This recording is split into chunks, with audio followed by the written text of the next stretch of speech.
अस्सलाम वालेकुम जी। हफ्ते और इतवार के दरमियानी शब रात गए मैं आपसे मुखातिब हूँ। 12 अक्टूबर तुलू होने को है, लेकिन रात गए आपसे मुखातिब होने की वजह, सबसे अहम खबर अब तक की, उसके ऊपर ताज़ा तरीन अपडेट्स लेके, एक्सक्लूसिव मालूमात लेके आपकी खदमत में हाजिर हुए हैं। अफ़गान बॉर्डर पर, पाक अफ़गान बॉर्डर पर अफ़गान तालिबान की जानिब से, दहशतगर्दों की जानिब से, ख्वारिजियों की जानिब से, दाइश की जानिब से, बिलखुसूस अफ़गान इंटरम हुकूमत की सपोर्ट के साथ हमला किया गया है। इस वक्त जब मैं आपसे मुखातिब हूँ तो 27 मुख्तलिफ मकामात हैं, चागी से लेके नीचे बलूचिस्तान से ऊपर दीर तक और चतराल तक 27 अहम मकामात हैं जहाँ पे हमला किया पहले दहशतगर्दों ने अफ़गान फोर्सेस की पुष्टपनाही के साथ, और फिर इस वक्त जब मैं आपसे मुखातिब तो भरपूर जवाब दिया जा रहा है। डिटेल क्या है, किन इलाकों में क्या कुछ हो रहा है, इस वक्त काबुल में सायरन क्यों गूंज रहे हैं, PAF के जो शाहीन हैं वो फ़िज़ा में हैं, रॉकेट फोर्स जो पाकिस्तान ने नई बनाई है वो भी इन एक्शन आ चुकी है, भारी हथियारों से जो तोपखाना है वो भी इन एक्शन है। इस वक्त दर्जन से ज़ायद जो अफ़गान चेक पोस्टें हैं उन्हें तबाह कर दिया गया है, और यही नहीं बल्कि अफ़गान वो सरजमीन जो पाकिस्तानी बॉर्डर के करीब है वहाँ पे जो हाइड आउट्स हैं दहशतगर्दों के, उनको टारगेट किया जा रहा है। विजुअल्स क्या हैं ताज़ा तरीन, वो हमारे इदारों की जानिब से जारी किए जा रहे हैं जो कि सोशल मीडिया पर नशर हो रहे हैं। इस मौके पर दो बड़ी अहम चीज़ें हैं। सोशल मीडिया पर अगर आपने ये देखना हो कि हो क्या रहा है तो सिर्फ इंडियन अकाउंट्स को फॉलो करके देखें, इंडियन वावेला को चेक करें कि इंडियंस कैसे इस मामले को देख रहे हैं। मैं एक बात वाज़ेह कर दूँ, मेरे मुल्क के जो भी सियासी मामलात हैं अंदरूनी, मैं उन पे बात बाद में करूंगा वैसे तो पाकिस्तानी, लेकिन अगर मेरे मुल्क की सरहदों पर हमला होगा चाहे इंडिया की जानिब से या चाहे अफगानिस्तान की जानिब से, तो ये वो वक्त होता है मेरे देखने वालों कि जब उठ खड़ा होना चाहिए, सियासी इख्तलाफात थोड़ी देर के लिए रोकने चाहिए और भरपूर जवाब देना चाहिए। मैं वो लोग जो साजिशी थ्योरियाँ घड़े हैं कि हमले क्यों हो रहे हैं, इसके पीछे असल साजिश क्या है, उनको एक जवाब देता हूँ। ये कम इल्मी पर मबनी क्यों बातें हैं? वजह यह है कि एक साहब हैं मुल्ला हैबतुल्ला अखुनज़ादा, ये तालिबान के ऑल इन ऑल हैं, उनके टॉप नॉच लीडर हैं। पिछले 24 से 48 घंटों के दौरान वो लोग जो सोशल मीडिया पे ये प्रोपेगेंडा कर रहे हैं कि ये जंग क्यों की जा रही है, उनके लिए मेरा जवाब है, बेहतर सहाफ़ी हम खोज लगाते हैं।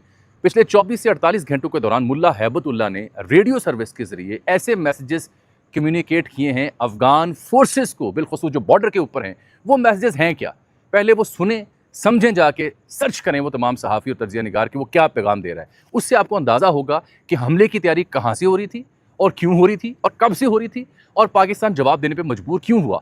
और मुल्ला हैबतुल्ला ये पैगाम तब जारी कर रहे हैं जब मुल्ला मुत्तकी वज़ीर ख़ारिजा 6 रोज़ा भारत के दौरे पर हैं, जयशंकर के साथ मुलाकात हो, अजीत डोवल के ग्रैंड प्लान्स हों, ये सब आपके सामने खुल के आ रहे हैं। इस मौके पर भारतीय मीडिया हो, भारतीय सोशल मीडिया अकाउंट्स हों, वो चेरिश कर रहे हैं इस मामले को और कह रहे हैं कि हमारी सपोर्ट किसके साथ है, अफगानिस्तान के साथ। अफगानिस्तान में जो इंटरम हुकूमत है तालिबान की, अफगानिस्तान हमारा बरादर इस्लामी मुल्क है। मैं ये समझता हूँ कि बरादर इस्लामी मुल्क के साथ बातचीत होनी चाहिए, मसाइल हल होने चाहिए।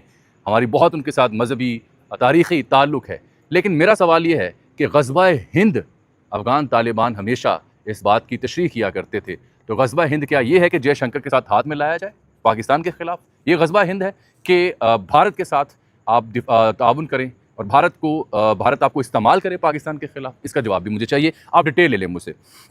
ये हुआ ये है कि आज यानी हफ्ते और इतवार की दरमियानी शब जब मैं आपसे मुखातिब हूँ, रात गए तकरीबन 1:30 से 2 बजे के बाद मैं आपसे मुखातिब हूँ, तो इस वक्त सूरत हाल ये है कि अंगूर अड्डा, बाजोड़, कुरम, दीर, चित्राल, बाराम चाह, ये बलूचिस्तान का इलाका है। बलूचिस्तान में यहाँ यानी 7 मुख्तलिफ मकामात थे जहाँ से दहशतगर्दों की तश्कीलें पाकिस्तान दाखिल करने की कोशिश की जा रही थी। रात गए और वो जो दहशतगर्द थे मुख्तलिफ ग्रोह में, वो पाकिस्तान दाखिल हो जाएँ, उसको यकीनी बनाने के लिए जो अफ़गान फोर्सेस हैं इंटरम सेटअप की, उन्होंने मुख्तलिफ चौकियों से पाकिस्तान की फोर्सेस पे हमला कर दिया ताकि पाकिस्तान की फोर्सेस की तवज्जो उधर हट जाए उनको इंगेज करने में। और मीनवाइल उनकी कोशिश थी कि दहशतगर्दों को अंदर पाकिस्तान में दाखिल किया जाए। ठीक 3-4 रोज़ पहले भी पाकिस्तान ने कुछ कार्रवाइयाँ की जिनकी डिटेल्स उस तरह से मंजर आम पर नहीं आ सकें, और तब भी DGI पर जब सवाल पूछा गया तो उन्होंने इसकी तरदीद की, ना तायीद की, बल्कि कहा कि हर मुमकिन इकदाम उठाएंगे और उठाए जाते रहेंगे। आज भी वो मुमकिन इकदाम उठाए जा रहे हैं। जब मैं आपसे मुखातिब हूँ तो दर्जन से ज़ायद अफ़गान पोस्टें ऐसी हैं जो मुकम्मल तबाह कर दी गई हैं। अब तो जो ड्रोन और रॉकेट फोर्स की मदद से, लॉन्ग रेंज आर्टिलरी मिसाइल्स की वजह से जो जिन मकामात को टारगेट किया जा रहा है उसकी विजुअल भी मंजर यहाँ पर आ गए हैं। एक खबर मैं आपको सबसे अहम देना ये चाह रहा हूँ कि अफ़गान फोर्सेस के वो हेडक्वार्टर्स जो पाक अफ़गान बॉर्डर के करीब पड़ते हैं, जहाँ पे हाइड आउट्स हैं, जिनको पनाह गाहें दी जा रही थी, वहाँ पे दहशतगर्दों को वहाँ पनाह गाह दी गई कि उन्होंने पाकिस्तान क्रॉस करना था, पाकिस्तान आना था, उनको भी अब पाकिस्तान टारगेट कर रहा है। ये मैं सिक्योरिटी ज़राए से मुख्तलिफ लोग जो वहाँ पर उन इलाकों में मौजूद हैं उनसे बात करने के बाद आपको ये खबर दे रहा हूँ। इसमें दाइश के दहशतगर्द भी शामिल हैं, ख्वारिजी जो TTP के हैं वो भी शामिल हैं, और इनको वहाँ पर पनाह जो मिली अफ़गान फोर्सेस के हेडक्वार्टर्स के अंदर, उनको टारगेट किया जा रहा है। इस वक्त ये सिलसिला अपने यानी इंतहा को पहुंचा हुआ है। एक सब्र का पैमाना होता है। हम अपने जवान मेजर, जवान कर्नल, जवान बच्चों की शहादतें दे रहे हैं। अब आप मुझे बताइए कब तक दी जाए। मेरे मुल्क के जो मसाइल हैं मैं बाद में बात करूँगा। इस वक्त अगर 7 मकामात पर अफ़गान तालिबान की मदद से दहशतगर्दों ने हमला किया तो हमें जवाब में क्या कहना चाहिए था? फूल पेश करने चाहिए थे या जवाब देना चाहिए था? अब अगर जवाब देने की बारी है तो मुझे बड़ी खुशी हुई है उन तमाम दोस्तों को देख के जो उसूली तौर पर पीटीए की हिमायत में बिलॉन्ग करते हैं। इमरान रियाज साहब हूँ, अकबर बाजवा हूँ, समीना पाशा हूँ, दीगर लोग हूँ, इन सब ने इस हमले के ऊपर यक ज़ुबान होकर कहा है कि हम अपने जवानों के साथ खड़े हैं, खड़े रहेंगे। ये वो मौका होता है जब आप अपने जवानों, अपनी फ़ौज से पीछे नहीं हटते। जो लोग ग्रैंड डिज़ाइन ढूंढ रहे हैं, जो इसे साजिश करार दे रहे हैं, जो कहते हैं जी कोई और मसला है नवंबर का या कोई और कहानी बयान कर रहे हैं, उनको मैं बार बार समझा रहा हूँ कि मुल्ला हैबतुल्ला अखूनज़ादा पिछले 48 घंटों के दौरान अपनी फोर्सेस के नाम रेडियो पे क्या पैगाम जारी करता रहा, ये जब आप जान लेंगे तो आपको तमाम साजिशी थ्योरियों के जवाब मिल जाएंगे। और ये उस वक्त हो रहा है जब मुल्ला मुत्तकी भारत के दौरे पर हैं। उलमा देवबंद से मुखातिब हुए जाके, ताजर जो हैं भारत के, उनसे मुखातिब हुए, कहा काबुल में आकर सरमायाकारी करें। ट्रेड डील, डिफेंस डील से लेके स्टूडेंट्स के लिए वीज़ा इतना आसान कर दिया गया कि बस अफ़गान तालिबान किसी तरीके से भारत पहुँचें।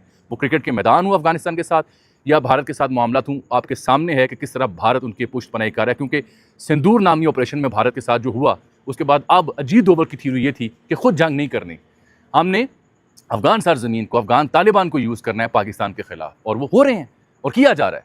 मेरे जो मसाइल हैं मैं उन पर बाद में बात कर लूँगा। अभी खोस्त एक इलाका है अफ़गानिस्तान का, वहाँ से जब मैं मुखातिब हूँ 11 बख्तरबंद गाड़ियाँ आ रही थीं इस जानिब हमला करने के लिए, वो मुकम्मल तबाह हुई हैं। काबुल के अंदर से जो विजुअल्स मैंने देखे हैं, जो सोशल मीडिया मंजर आम पर आए हैं, उन विजुअल्स में अफ़गान फोर्सेस की इजाफी नफरी को बुलाया गया जिन्होंने झंडे लहराए हुए हैं बख्तरबंद गाड़ियों के ऊपर, और वो तेज़ी से सरहदी इलाकों की जानिब अपनी फोर्सेस को मूव आउट कर रहे हैं। ये 1-2 चेक पोस्टों का अगर मामला हो तो समझ आता है कि यहाँ पे कोई बदअमनी हुई है, यहाँ पे कोई गलत फहमी हुई है, यहाँ पे कोई दहशतगर्द आ रहे थे। लेकिन अगर बैक वक्त बलूचिस्तान से लेके ऊपर बाजोड़ और कुरम तक ये मामला हो तो फिर ये ग्रैंड डिज़ाइन होगा।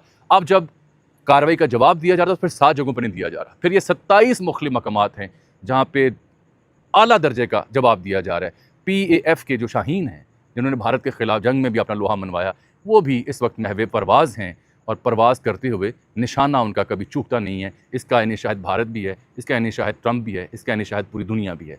ये वो वक्त है जब एक मुकाम है दंदी पठान, ये पख्तिका का इलाका है। यहाँ पे जो पाकिस्तान ने न्यूली इस्टेब्लिश रॉकेट फ़ोर्स खड़ी की है, उसने पहली बार रॉकेट फ़ोर्स का वो मुज़ाहरा किया है जो अभी इंडिया के ख़िलाफ़ करना बाकी था। यहाँ ज़रूरत पेश आ गई है और यहाँ पर अब जिन मकामात पे 27 मकामात पे ये लड़ाई जारी है, वहाँ अफ़गान फोर्सेस ना सिर्फ उन पोस्टों को छोड़कर फ़रार हो रहे हैं, बल्कि जो दहशतगर्द इनके साथ थे वो भी तितर-बितर हैं, लाशें पड़ी हुई हैं। कई हाइड आउट्स हैं जो रात के अंधेरे में पाकिस्तानी फोर्सेस ने शूट करके दिखाए हैं कि यहाँ ये लोग थे और इनके ख़िलाफ़ ये कार्रवाई हुई है। क्या ये भारत की मदद से अफ़गानिस्तान ने बराह रास्त पाकिस्तान पर हमला नहीं किया?